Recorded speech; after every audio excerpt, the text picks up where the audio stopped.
तो दोस्तों अक्सर मैं आप लोगों से एक बात हमेशा कहता हूं कि भाई मैं यूं ही हवाई वाले बातें आप लोगों से कभी नहीं करना चाहता हूं। क्योंकि भाई मैं कोई भी जानकारी आप लोगों के सामने लेकर आता हूं तो भैया पुख्ता पुख्ता खबरों के माध्यम से लेकर आता हूं जो कि आगे चलकर सही साबित होती है। आप लोगों को याद ही होगा कि अभी हाल फिलहाल में ही बॉलीवुड के अनसंग वॉरियर यानी कि वर्सटाइल सुपरस्टार अजय देवगन की आने वाली फिल्म के ट्रेलर के रिलीज डेट को लेकर मैंने जो जानकारी आप लोगों को दी थी वो जानकारी सही साबित हुई होगी तो आप लोग अपने कमेंट के माध्यम से मुझे बताइएगा। और उसके साथ मैंने हाल फिलहाल में आप लोगों को एक बहुत बड़ी जानकारी दी थी पठान वर्सेस टाइगर को लेकर कि भाई वाई अरब के स्पाई वर्ल्ड के इन दोनों सुपर एजेंटों के बीच में जो लफड़ा झगड़ा दुश्मनी होने वाली है ना उसका असल वजह कहीं ना कहीं आपको देखने को मिलेगा आलिया भट्ट की आने वाली फिल्म में। यानी कि वहीं से इन दोनों की दुश्मनी की पटकथा जो है यानी कि भैया स्टोरी को लिखा जाएगा। और अब ये खबर पुख्ता होती नजर आ रही है। तो भाई कैसे होने वाला है इन दोनों के बीच में दुश्मनी और भाई क्या कनेक्शन है आलिया भट्ट का पठान से, चलिए मैं आपको बताता हूं इस छोटे से रिपोर्ट के माध्यम से। हेलो फ्रेंड्स, मैं हूं नरेंद्र और मैं आपका एक बार फिर से स्वागत करता हूं हमारे चैनल यानी कि वायरल न्यूज जंक्शन में। तो दोस्तों कहानी को समझाने से पहले आपको थोड़ा सा मैं पीछे लेकर जाना चाहूंगा। दोस्तों आप लोगों को याद ही होगा कि जब वाईआरएफ ने अपने स्पाई वर्ल्ड की शुरुआत की थी एक था टाइगर से, तो भैया उस फिल्म में कभी आपने पठान का नाम सुना था क्या? इवन कबीर का नाम सुना था क्या? तो भैया इसका जवाब है नहीं। उसके बाद जब पठान जिंदा है, सॉरी टाइगर जिंदा है आई थी सिनेमा घरों में, तो भैया उस फिल्म में कहीं आपने पठान का नाम सुना था क्या? इवन कबीर का नाम सुना था क्या? तो भैया उसका जवाब है नहीं।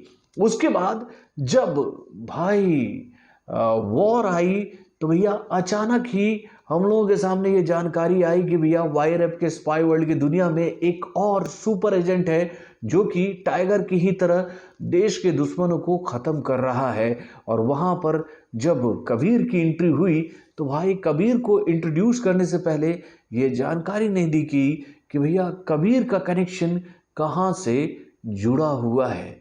देन उसके बाद भैया अचानक ही ये जानकारी सबके सामने आई कि भैया अब स्पाई वर्ल्ड की इस दुनिया में एंट्री हो चुकी है बॉलीवुड के सबसे बड़े दिग्गज कलाकार यानी कि भैया शाहरुख खान की पठान के रूप में। तो भाई अचानक ये पठान इस फ्रेंचाइजी का हिस्सा कैसे बन गया? तो भैया इस सवाल का भी जवाब किसी के सामने नहीं आया। यानी कि भाई अभी इस फ्रेंचाइजी के साथ और कितने बड़े बड़े नाम जुड़ते जाएंगे इसको लेकर किसी के पास भी कोई जानकारी है नहीं। और भाई हाल फिलहाल में ही जब आलिया भट्ट की फिल्म का नाम जुड़ा इस फ्रेंचाइजी के साथ तो भैया वहीं से संकेत मिलने लगे थे कि आगे चलकर इन सभी सुपर एजेंट के तार जो हैं वो एक दूसरे से जुड़ते नजर आएंगे। और भाई खास तौर पर इन सभी सुपर एजेंटों के जो तार है ना वो कहीं ना कहीं पठान के एक खुफिया टीम से जुड़ेंगे जिसको जोकर के नाम से जाना जाता है। यानी कि भैया अब जो स्पाई वर्ल्ड में बड़े बड़े सुपर एजेंट आएंगे ना उनका कहीं ना कहीं कनेक्शन जोकर से होगा जिसको किसी जमाने में लीड किया करते थे पठान यानी कि भैया इंडिया के खुफिया विभाग के लिए। और ये खुफिया विभाग इतना खतरनाक था कि इससे विश्व के बड़े बड़े टेररिस्ट और उसके साथ भैया विश्व के बड़े बड़े स्मगलर भी घबराते थे। और भैया इसी वजह से इस ऑर्गेनाइजेशन को भैया विश्व के सभी बड़ी बुरी ताकतों ने एक साथ मिलकर डिस्ट्रॉय कर दिया था जिसका भैया कहे तो भैया समापन हो गया था स्पाई वर्ल्ड की दुनिया में जो कि एक बार फिर से एक्टिव हो गया है पठान के आने के बाद। यानी कि भैया पठान को लेकर जो कहानी हम लोगों को बताई गई थी उसमें आप लोगों को याद ही होगा कि ये बात हमें बताई गई थी कि भैया पठान जो है वो कहाँ है, इस बात की जानकारी किसी को नहीं है। वो जिंदा है या फिर मर गया है ये भी कोई नहीं जानता है। यानी कि पठान कहीं ना कहीं गुम थे, गुप्त थे, छुपे हुए थे और सही वक्त का इंतजार कर रहे थे। और भाई वो अचानक ही सही वक्त पर सबके सामने आए और उन्होंने भैया इंडिया के लिए वो कारनामा कर दिखाया जिसकी कामना हमारे जितने भी स्पाई एजेंट के जो बड़े बड़े सीनियर्स हैं ना वो चाहते थे। और भाई जैसे ही स्पाई वर्ल्ड की दुनिया में पठान की एंट्री हो गई तो भैया उनके ग्रुप के जो बाकी बचे हुए मेंबर हैं ना वो अब धीरे धीरे निकलकर हम लोगों के सामने आने वाले हैं। और भाई इस ग्रुप को तोड़ने में कहीं ना कहीं आरोप लगेगा आगे चलकर टाइगर के ऊपर कि भैया टाइगर की ही गलती की वजह से पठान का ये जो ग्रुप था वो डिस्ट्रॉय हुआ था। यानी कि ये कहानी आगे चलकर रिवील होगी कि इस ग्रुप का जो सबसे बड़ा दुश्मन था वो टाइगर ही था। यानी कि टाइगर के ऊपर आरोप लगेंगे कि जोकर टाइगर की वजह से ही दुनिया के सामने आया। और यही प्लॉट है जो कि हम लोगों के सामने ये कहानी लेकर आएगी कि आखिर में क्यों पठान टाइगर से भिड़ने के लिए तैयार हो गया है। और इसकी रूपरेखा भाई आलिया भट्ट की ही फिल्म में पूरी तरह से तैयार हो जाएगी,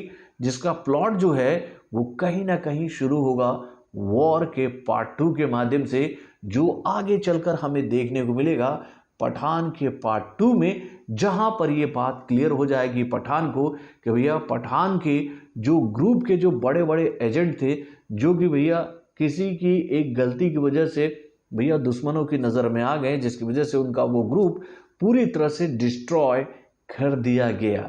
तो भाई आपका भाई ये बात यूं ही नहीं करता है। तो दोस्तों आप लोग देखिएगा आने वाले दिनों में ही ये खबर आप लोगों के सामने आ ही जाएगी जब आप वॉर के पार्ट 2 को देखोगे।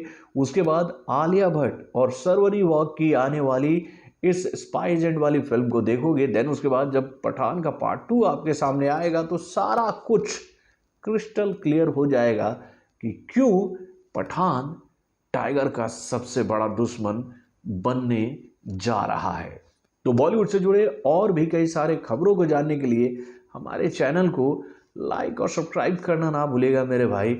इन दिनों मैं एक बात देख रहा हूँ कि आप लोग पता नहीं मुझसे इतने खफा क्यों हो गए हो भाई। मैं तो समझ नहीं पा रहा हूँ कि भैया मुझे फॉलो करने वाले लोगों की संख्या 4 लाख से ज़्यादा है और मेरे वीडियोस को इन दिनों जितने व्यूज़ मिल रहे हैं ना उसको देखकर तो कुछ लोग मुझे ही ये बात कह रहे हैं कि पता नहीं आपके चैनल पर लोग नहीं आते हैं। पता नहीं यार क्यों नहीं आते हैं, क्या इनके पीछे भी स्पाई एजेंट लग गया है क्या? मुझे तो नहीं पता, वैसे आप लोगों को पता होगा तो अपने कमेंट के माध्यम से मुझे ज़रूर बताइएगा।